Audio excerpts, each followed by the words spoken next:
evening and welcome to the New Haven Museum. My name is Cynthia Riccio and I am the Director of Programs and Planning here at the museum.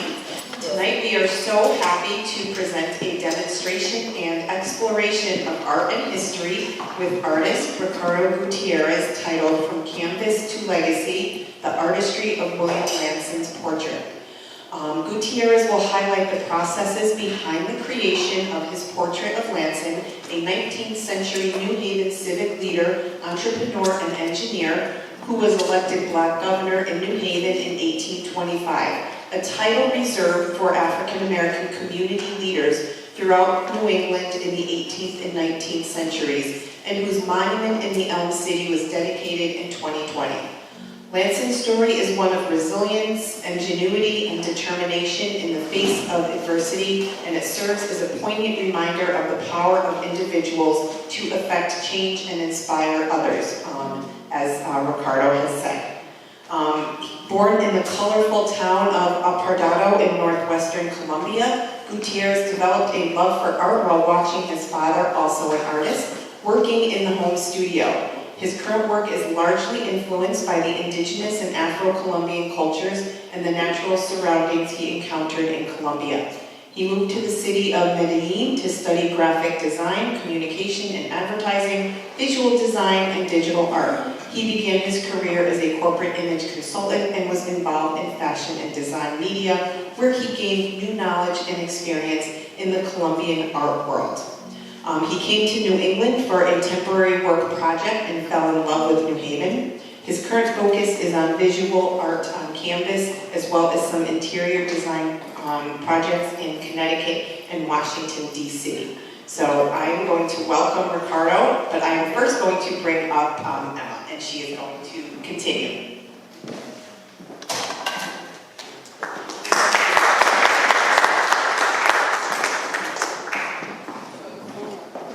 Welcome. Thank you, Cindy. I'm going to read a William Lanson's biography provided by New Haven Science Project. And after, Ricardo will continue. William Lanson was a 19th century Black community leader and entrepreneur, best known for his instructor projects such as the Carpenter Canal and completing the Lone Wharf extension. These projects, especially the Lone Wharf, helped to launch New Haven into a trade and manufacturing Wall Street, its position as an industrial powerhouse through the 19th century, helped increase the demand of carriages, wood, rubber goods, arms, and hardware from Connecticut. Lanson also opened many businesses, including a hotel rental property, tannery, stable, etc., aimed at providing housing and services for a growing population of free Black people in the state. As a gradual emancipation began to liberate slavery people, William Lanson was also involved in the burgeoning civil rights movement, advocating to voting rights for Black men, the right of trial for people escaping slavery, and for educational institutions for Black people. While it is difficult to know for sure, evidence indicates that Lanson also assisted people in their fight with slavery by connecting them with legal assistance, giving them jobs, and directing them further along the Underground Railroad. He was elected Black governor, a prestigious leadership position in the Black community, structured as a mix of governance styles from various African traditions as well as the new American democracy. Unfortunately, Lanson faced great systematic adversity, which only worsened in his life progress. As the population of free Black people grew, white people grew increasingly afraid and sought to create more methods to control outside of slavery. Lanson's social and economic success further increased his anxiety and this anxiety and jealousy amongst the white and economic success elites. Lanson's advocacy and action to strengthen Black community proved to threaten to white supremacy, and he was repeatedly attacked. The police conspired against him, and his hotels were repeatedly raided, and he was fined and put in jail either foolishly or after deliberated sit-ups. He was a victim of arson and forced to move his property several times. Eventually, Lanson succumbed to these financial burdens and filed for bankruptcy, eventually losing all his properties. Lanson died in the almshouse in 1851.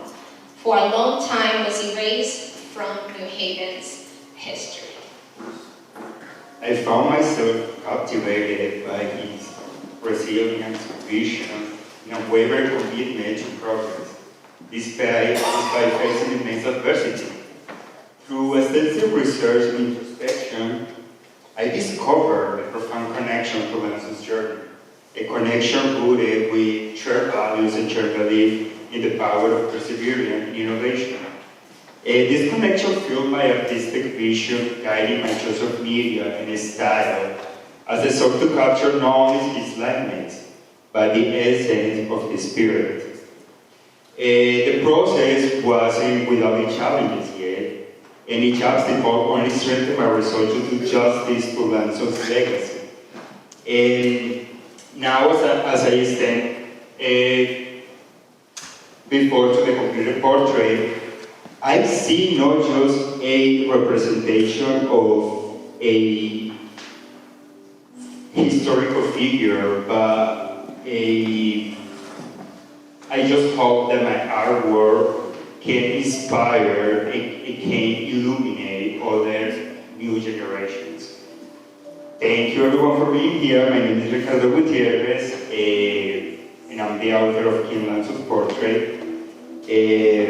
You guys already are listening to me. I have a very strong accent, so you can ask me if you don't understand what I'm saying, and I will be happy to repeat and to find a way for you to understand. Thank you for being here, and let's start. So this is a new experience for me, and yeah, I'm nervous.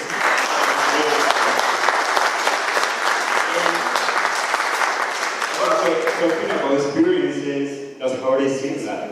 Life is an experience, and everyone has the power to choose if they want to do experience or a bad experience. So let's have a good experience tonight, let's have fun, and yeah, let's start. So tonight, I want to talk about symbolism, because symbolic elements are an essential part for my art creation. So the symbolism is the idea that things represent other things. Easy. That's the definition. So here I have two examples. The universe size and one shoe that I designed. I had to design to a friend of mine.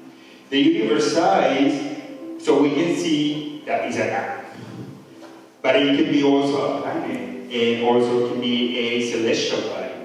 So in here, I don't know if you guys can see in the close-up that I put in here, a little person like getting out from the darkness. So these eyes symbolize my personal and spiritual growth, and also the way that I see society today. So, how I said before, so this is like a little person getting out of those darkness. So I call darkness or black hole, and I associate that with traumas, with sickness, with those negative thoughts that always surround our head. So what I'm showing here, so I just showing here that people are getting out of that to see the beauty and the colors of the universe and in the life. So I made these paintings, I made it from my last collection through my And other people, they used to ask me, hey Ricardo, how I can get out of those darkness? How I can get out from that black hole? Because it seems very difficult to forget our traumas or take out those negative thoughts that we always have in our head. And I just say, this is pretty easy. Okay, it's easy, but I know it's very hard for some people because, yeah, the person is very difficult. Okay, the first thing that you have to do, I say to this person, take the difficult word out of your head. Okay. The second thing that you can do is love yourself. Because if we would love ourselves, you can reflect that towards people, and people can love you too. And the other thing that I say to people when I was doing this exhibition is that you have to be present. You have to be present always. You have to enjoy the present. Because, okay, the past already happened, and yeah, it already happened. We cannot change it, right? And the future, so we don't know what is going to happen, so why we want to waste time thinking about the past and the future? So be present, and you want to see the colors of the universe and the beauty of life. And if you combine the two things that I just said, being present and love yourself with meditation, believe me, you guys can become a superhumans, and all the blessings come to your life. And you will see that everything changes, even your mindset, and people start loving you more. Actually, I used to ask Martha, because I did everything very organically. I didn't study anything to get out of those traumas, because a lot of people, they just go to this psychologist, and yeah, that's a very long, I don't know if somebody here is sorry, but that's a long process. But if we know ourselves better, believe me guys, there's no trauma, there's no negative thought that is gonna keep you back. And okay, I was saying that I just started this journey very organically, and I didn't know that there's a community that talk about these kind of things. Actually, Martha, she showed me all of that. And also that every time we used to go to have dinner, to have a drink, or to visit some store, people, they wanted to give me things and give me. And I was like, why people want to give me everything? They also wanted to pay my check, they wanted to pay my dinner. They said, that's a bottle of champagne and wine. And I thought that was here in Connecticut, but no, that was happening in New York, in Florida, everywhere that we go. And I asked Martha, what is this? Why people love us? And she's like, no, it's the energy. It's our energy. It's because we reflect that we love ourselves, and people can see that. And I was like, yeah, that makes sense to me. So the next example is a shield that I did for my friend and former Oxford College professor, Christoph Landry. So here we can see a lot of symbolic elements that define Landry's history, personality, culture, and just talking about the shed, I just remember something that when I was little, when I was a young boy, I don't know how to say that, when I was a kid, when I was a child, or when I was a little boy. Because all those words and things, okay, I just get confused. And when I was a little boy, I used, other little kids, they used to bully me because I was too gay for them, and I'm from Colombia, and in Colombia you're not allowed to be gay. So in that time, now I think it's okay. So my break time when I was in school, I used to spend my time in the library. And every time when I had this time to go to the library, to me, it was like when I was like crossing the door, it's like getting like in another dimension, because I just love to go there. And when, I used to just look to maps, and I used to look how Nicaragua was so far from Russia, and going more deeper, I started like seeing all the shields and the flags of every country. So that was so fascinating for me. And I started like designing. I think I was like 11, 9 years old. And I started designing a lot of shields. And I actually designed one shield for Barbie, I remember. I used to play Barbie with my cousin Sarah. And my Barbie name was Natalia, by the way.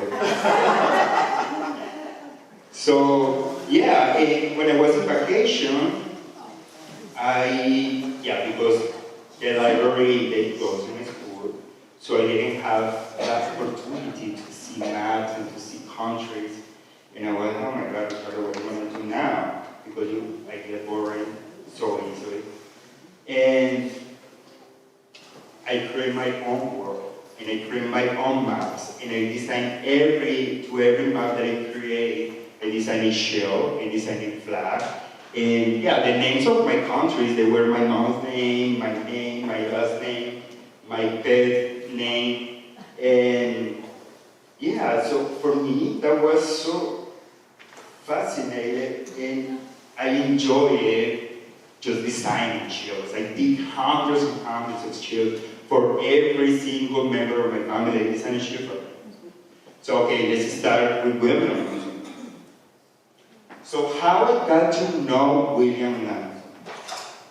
In September 2021, I did my first art exhibition here in Connecticut. Actually, Marta, she helped me with everything. She's my manager, the best manager in the world. And New Haven, after my exhibition, New Haven Projects, they sent me an email because they were looking for artists to work on William Lanson's project. The project consists in they wanted to decorate an abandoned building with panels. And they said, Ricardo, so I need to see your art because we want to see if you can be part of this project.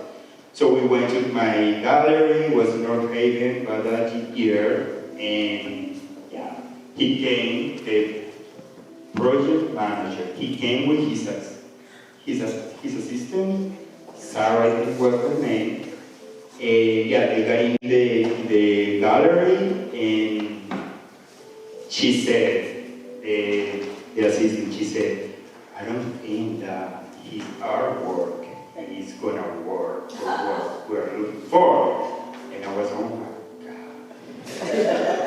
So, I don't want to, so I probably don't want to be part of this project, but I was so excited because I didn't know who was William Lanson at that time.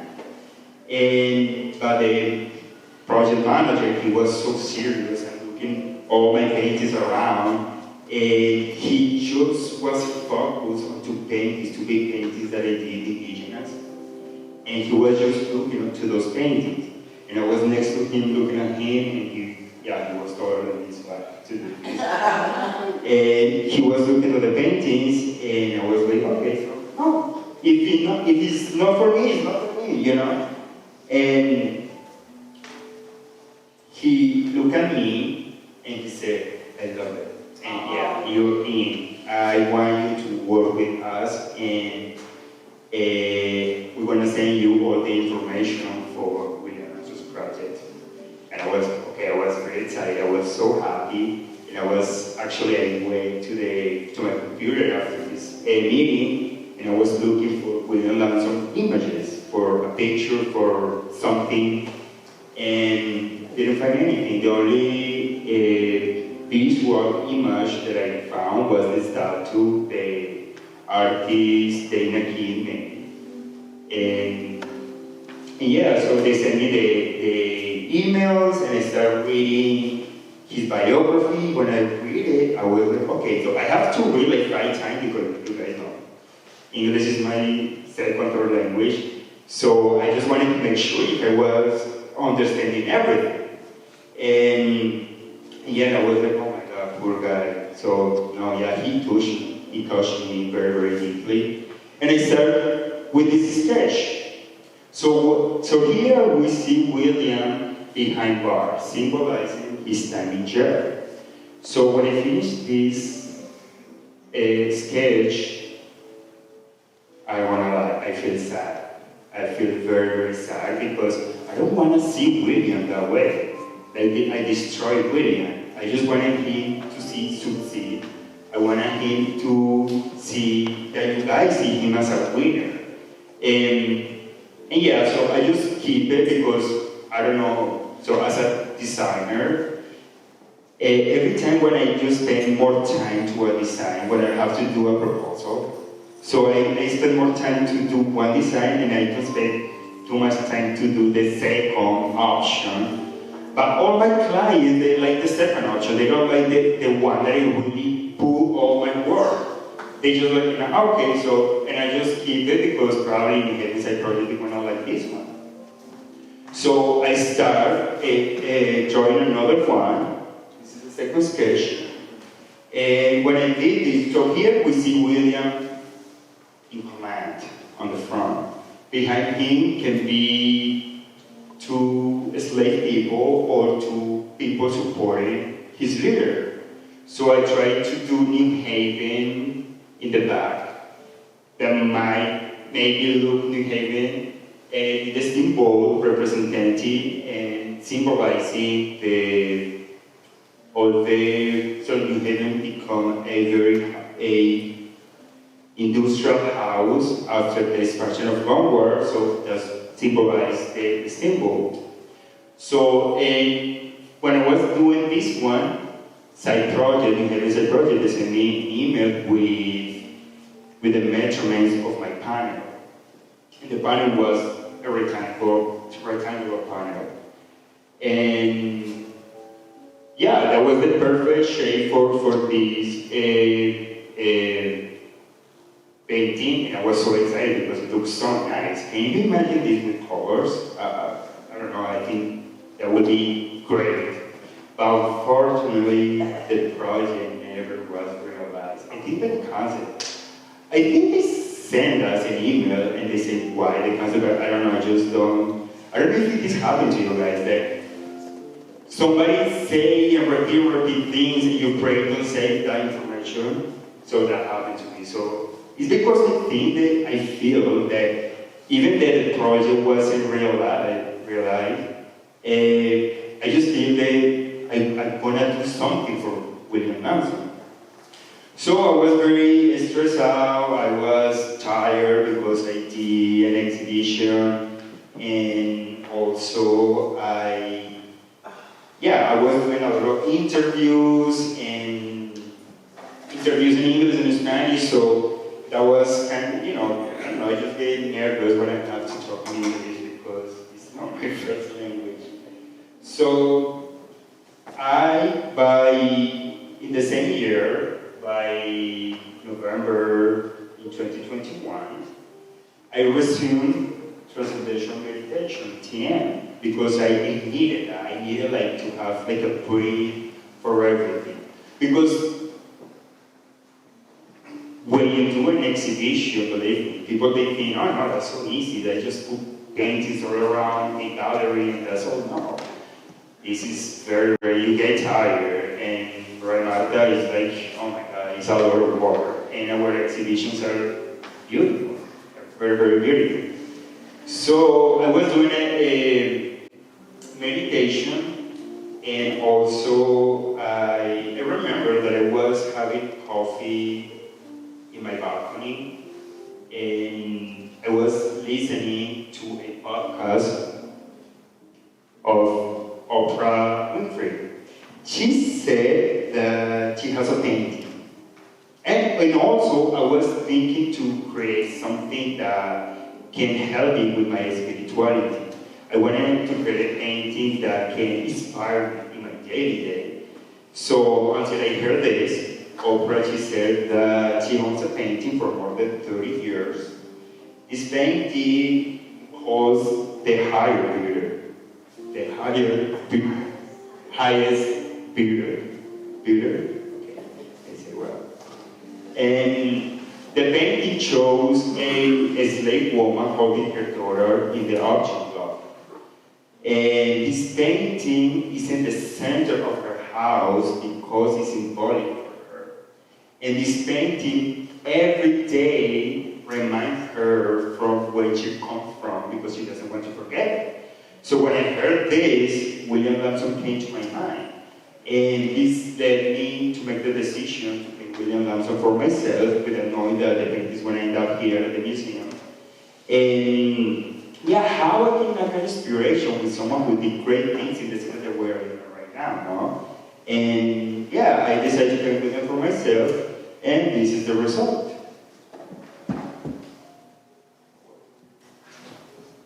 This is the portrait. So behind William, we see the map of New Haven. That's how New Haven looks like in the 1830s. When I don't know, I had the idea, no, I have to put a map there because, yes, I want to show New Haven. I'm so grateful to be here in this city. From the deep of my heart, I'm so grateful to be here in Connecticut. And to find the map was kind of challenging because who is looking for the map of New Haven, the 1830s? Who? Ricardo Gutiérrez. So I found the map in the New Haven Museum website. They had this map, and oh my God, I'm so lucky. So yeah, I'm symbolizing with the map how New Haven looks like in the 1830s. So around the map, we see a frame. So that frame, inside the frame, has a pattern that is called molas. Molas is the art the indigenous people from Urabá, Colombia, where I come from. Actually, Urabá is right in the border between Colombia and Panama. These indigenous people, they live between both countries, and they create the molas. I have a book here that my friend Sarah gave it to me. This is the art that indigenous do. I don't know if everyone can see it. But what I'm doing is an interpretation of this because I don't want to do the same art indigenous do. So that symbolized my indigenous roots, and also we were equally abused during the time of colonization. So inside the patterns, the molas, you always want to see my signature hiding inside the molas. And also the molas symbolize my personal spirituality, because when I'm making the molas, I'm meditating at the same time. All my paintings have molas, have all those patterns. So I wanted to do a blue sky because blue in our minds, in our human minds, is a safe color for us. It's in our nature, that blue, we feel safe with this color. So you can see our planet is blue from the water. And when I came for the first time to New Haven welcomed me with a beautiful day in a blue like that. And when I came the day to see our apartment, I had 2 meetings. Actually, my apartment was right next door. I was the museum neighbor for like 3 years.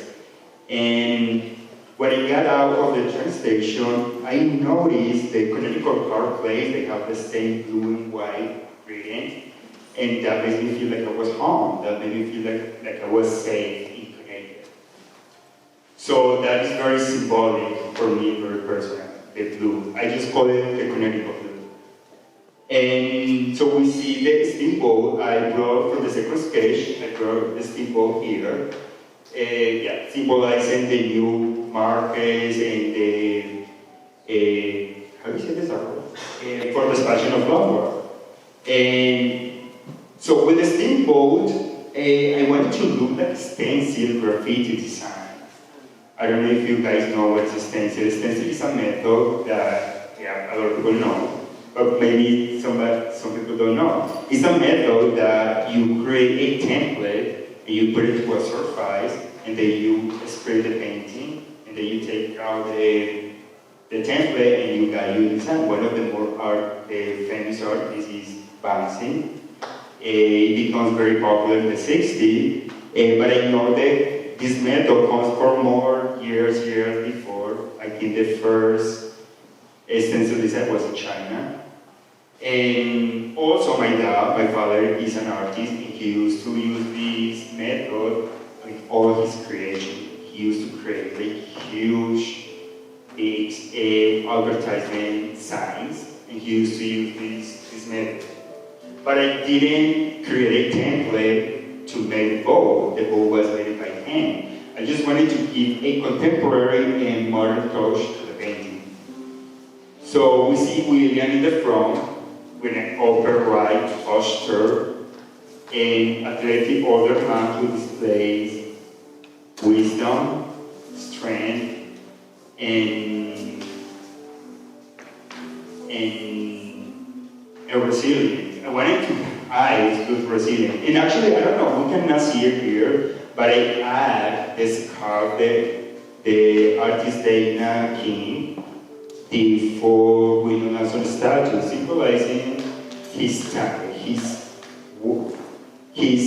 experiences that he may have in his timeline. So on front we see a nameplate symbolizing his time in jail. So you know, when somebody's enduring prison, they put like a plate here with numbers. So I wanted to do that, but Lanson is a king. That's why his nameplate is gold. So around him we see a white frame symbolizing his departure to heaven. And like all the great people, presidents, kings, and histories, he deserved a golden frame that showed all the good things that he did when he was alive. So, okay.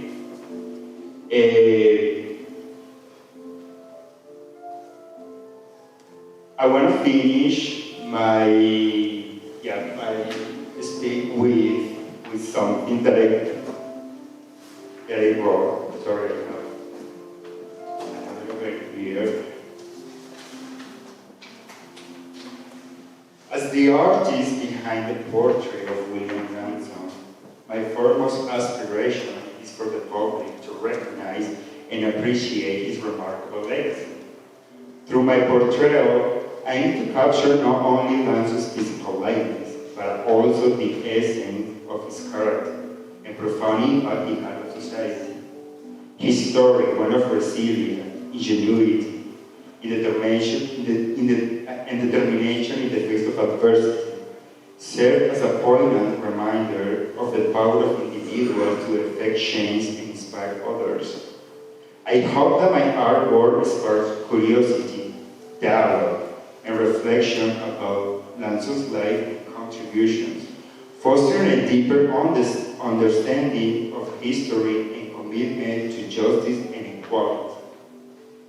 Ultimately, my goal is for the portrait to serve as a lasting tribute to Lanson's memory and a beacon of inspiration for generations to come, and ensuring that his story is not forgotten, but celebrated for its enduring significance. Thank you, everyone. Thank you. So now, I just want to finish, I want to be talking here and finish some little details because I was talking too much, even though I don't speak very well English. I was talking too much. And yeah, because I don't know, in my head, I speak very well. But when I look at the videos, I'm like, my God. So how do you have to learn more because I speak more than Sofia Ricardo, to be honest. And okay, here, so this is my first time also painting with a public. Never done this before, so I'm getting out of my comfort zone. And today, this painting, I know that it's not one of my best paintings, but this is a representation of freedom. I just bring myself tonight talking about William Lanson. And if you will see it from another perspective, William Lanson helped me to free free myself the same way that he used to help people to get their freedom. So I am one of these people. So if you guys see, I did kind of like a woman, like a woman body here. This one could be the moon, could be another celestial body. I am a lover of nature, planet Earth, and life. And all of those three words are female words in my native language. La vida, la tierra, la naturaleza. And I associate all of that with one thing. The human female version. It's a woman. And yeah, here I can present to you two celestial body dancing in a free universe.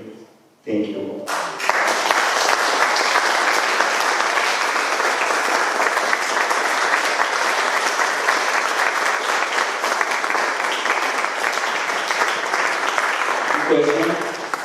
Any question? Preguntas?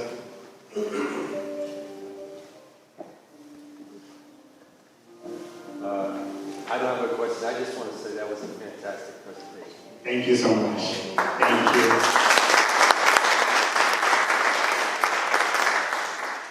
Yeah, congratulations. And I know sometimes you have to do one thing every day. And I love how you see life. And you just follow your heart. So congratulations. Thank you. Thank you very much.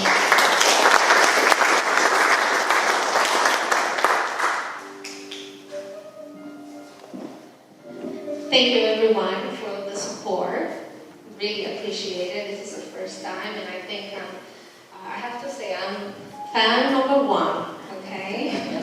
Since day one. I definitely, when I met Ricardo, I'm going to be very brief on this, but I met Ricardo. I was going out with a group of friends, and I needed to use the bathroom, and I'm like, oh, can I use your bathroom?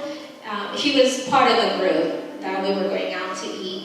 And he's like, sure. His bedroom room was open. And I have to pass by his room to go to the bathroom.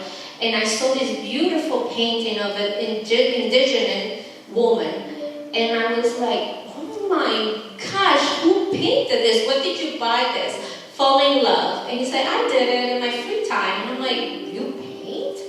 And he's like, yes, well, we started talking about his art and his inspiration, where he comes from and everything else. And I fell in love with it. And I said, you cannot hold this for yourself. You definitely need to share this with everyone.